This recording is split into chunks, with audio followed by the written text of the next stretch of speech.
let me share an observation. This is a kind of a bit of a conjecture that I'm playing around with, and I'm interested to get other people's views on this. There's something I've noticed in the way people speak, particularly young people speak today, where instead of saying, I think this is the case, they say, I feel this is the case. I feel like this is, I feel we should do this, I feel. And it seems to be replacing think. Not to say that there are not plenty of instances where I feel is the appropriate thing to express. If you're talking about a subjective state or an experience that you're going through or a desire, feeling makes perfect sense. If you're kind of trying to make a statement about the world, or you're trying to make a suggestion or something that can be interrogated and questioned in a more rational way, I think, or I believe, seems to be a more appropriate thing. I'm wondering if anyone else has noticed this, and if the usage of I feel instead of I think can shut down a kind of inquiry or a critical inquiry around saying I think, because it's much harder to challenge someone's feeling and experience than it is to challenge a belief about the world or a belief about the way the world is. I don't know if that's related to the book, but I think there is an interesting thing going on with thinking and feeling. Can I give a 2-second observation? Yeah, we'll go to the question after the observation.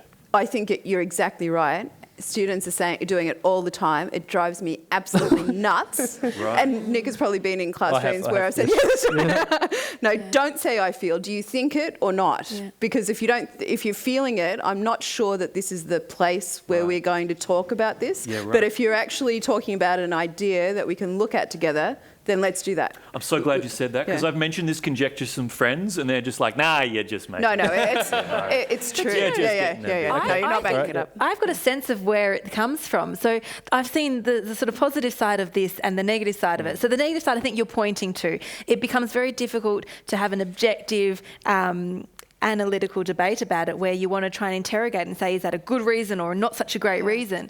But the positive side is that I think it's part of this pluralism. People are trying to be inclusive. People are trying to be sensitive, inclusive, tolerant of diversity and respectful. So there has to be a happy medium where we understand and appreciate the diversity of individual experience, while also recognising that we have common experience as human beings and that we can have conversations together. And so one of the first things philosophers often do, and I used to do in my class, was try and stamp out relativism. And so I always try and say, it's not true that every single individual opinion is true all at the same time. Philosophers hate both P and not P, both being true at the same time. It makes our heads explode.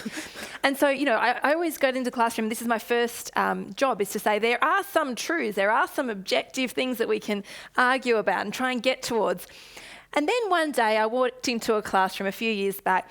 No one was a relativist. I was like, what? A first year ethics class, no one's a relativist. I'm like, great, job done. Do you know what the downside, what shocked me, was how dogmatic and fixed they were, though. So then I had the opposite problem. They actually didn't want to hear any other view. They were like, this is the one right way of thinking about it, and that's it. Yeah. And I never thought I would have been wanting the relativists back in the room. So there's got to be some happy medium. Yeah.